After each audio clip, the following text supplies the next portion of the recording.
ഇന്ന് നമ്മൾ ഒരു ഹെയർ കെയർ ഓയിലാണ് ഉണ്ടാക്കാൻ പോകുന്നത്. അതിന് വേണ്ടിയിട്ട് നമ്മൾ കീഴാനെല്ലി എടുക്കണം. പിന്നെ എടുത്തത് കയ്യൂന്നിയാണേ, അത് ഇച്ചിരിയേ ഉള്ളായിരുന്നു, അതുകൊണ്ട് കയ്യൂന്നി 2 എടുത്തു. പിന്നെ കറിവേപ്പില വേണം, കറിവേപ്പില എടുത്തു. തെറ്റിപ്പൂവാണേ, ചെമ്പരത്തിപ്പൂ കിട്ടിയില്ല.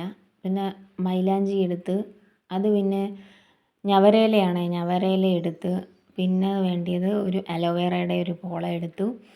പിന്നെ കൊടങ്ങലുണ്ട്, കൊടങ്ങലും ഉണ്ട്, തുളസിയുണ്ട്, തുളസിയും എടുത്തു. കൊടങ്ങലുണ്ട്, അത് കാണിച്ചില്ല. പിന്നെ നമുക്ക് അടുത്ത പ്രോസസ്സ് അലോവേറയുടെ ആ ജെല്ല് എടുക്കണം കേട്ടോ. അതിന് വേണ്ടിയിട്ട് കറ മാറ്റിയിട്ട് അതിൻ്റെ കറക്റ്റ് ആ ജെല്ല് സ്പൂണ് കൊണ്ടിട്ട് നല്ല വൃത്തിക്ക് എടുക്കണം.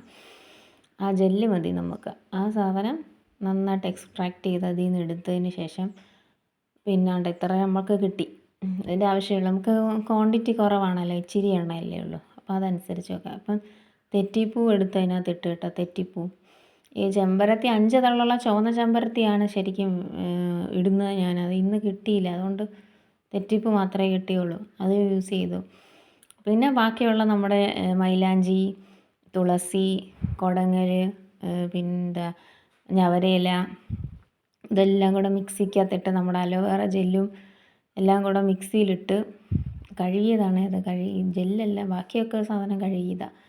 മിക്സിയിലിട്ട് നല്ല പേസ്റ്റ് പോലെ അരച്ചെടുക്കണം കേട്ടോ. ഇവിടെ ഞാനാണെങ്കിൽ കേരയുടെ എണ്ണയാണ് ഉപയോഗിക്കുന്നത്, മറ്റേ ആട്ടിയ വെളിച്ചെണ്ണയൊന്നും ഇല്ല, അതുകൊണ്ട് അത് തന്നെ ഉപയോഗിക്കുമ്പോഴേ മുടി കൊഴിയും.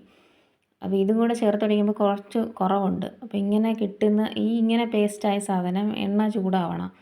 ഒരു പാത്രത്തിനകത്ത് നമ്മൾ എണ്ണ ചൂടാവാൻ വേണ്ടിയിട്ട് ഗ്യാസിൽ വെച്ചേക്കുക. അങ്ങനെ എണ്ണ ചൂടായി തുടങ്ങുമ്പോഴേ നമ്മുടെ ഈ അരപ്പ് ചേർത്തത് അങ്ങോട്ട് ഇട്ട് കൊടുക്കണം. ഈ അരച്ച് വെച്ചിരിക്കുന്ന നമ്മുടെ ഈ മിക്സ് ചെയ്ത സാധനങ്ങളെല്ലാം കൂടെ നമ്മൾ ആ എണ്ണയ്ക്കകത്തോട്ട് ഇട്ട് കൊടുക്കണം.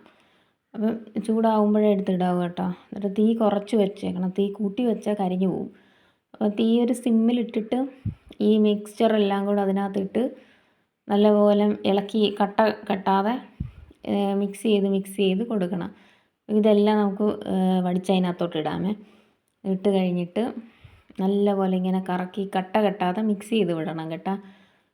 അതിൻ്റെ നീരെല്ലാം ഇതിനകത്ത് ജോയിൻ ചെയ്യാൻ വേണ്ടിയിട്ട്. അപ്പോൾ ഇത് ഇങ്ങനെ തീ കുറച്ചിട്ട് കുറച്ച് സമയം, ഒരു 5-10 മിനിറ്റ് തീ ഇങ്ങനെ കുറച്ചിട്ടിട്ട് അതിങ്ങനെ മിക്സ് ചെയ്തിരിക്കണം. അങ്ങനെ ഏകദേശം പരുവമായി നല്ല തിളച്ച് പരുവായി തുടങ്ങിയത്. എല്ലാം സിമ്മിൽ വേണം ചെയ്യാനേ. അത് ഇനി ഗ്യാസ് നമുക്ക് ഓഫ് ചെയ്തിട്ട് തണുക്കാൻ വെക്കണം. അങ്ങനെ തണുത്തതിന് ശേഷം നമ്മളതിനെ അരിച്ച് മാറ്റണം കേട്ടോ. അതിനൊരു വെള്ളത്തുണി വെച്ചിട്ട് വേണം അരിക്കാൻ.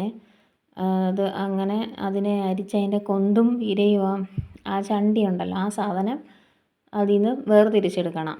ഇല്ലെങ്കിൽ നമ്മുടെ തലയിലൊക്കെ ആവും കണ്ടോ. അവസാനം പിഴിയുമ്പോൾ നമുക്ക് ഈ രൂപത്തിൽ അതിങ്ങ് കിട്ടും. ബാക്കി എണ്ണ വേറെ സെപ്പറേറ്റ് ആവുകയും ചെയ്യും. എന്നിട്ട് ഈ എണ്ണ നമ്മൾ ഒരു കുപ്പിയിൽ ഒഴിച്ച് വെക്കണം. ഞാൻ ഈ കെച്ചപ്പിൻ്റെ കുപ്പിയാണ് എടുത്തേക്കുന്നത്, അതാവുമ്പോൾ കുറച്ച് ഞെക്കുമ്പോഴേ ഇങ്ങ് വരും. ഇനി നമുക്ക് കിട്ടുന്ന ഈ എണ്ണ നമ്മുടെ തലയിൽ അപ്ലൈ ചെയ്ത് കൊടുക്കണം. അപ്പോൾ നമുക്ക് മുടി കൊഴിച്ചിലിൻ്റെ അളവ് കുറയും കേട്ടോ, താരനൊക്കെ കുറയും. നല്ലതാണ്, തലവേദനയൊക്കെ ഉള്ളവർക്ക് നല്ലതാണ് ഇത്.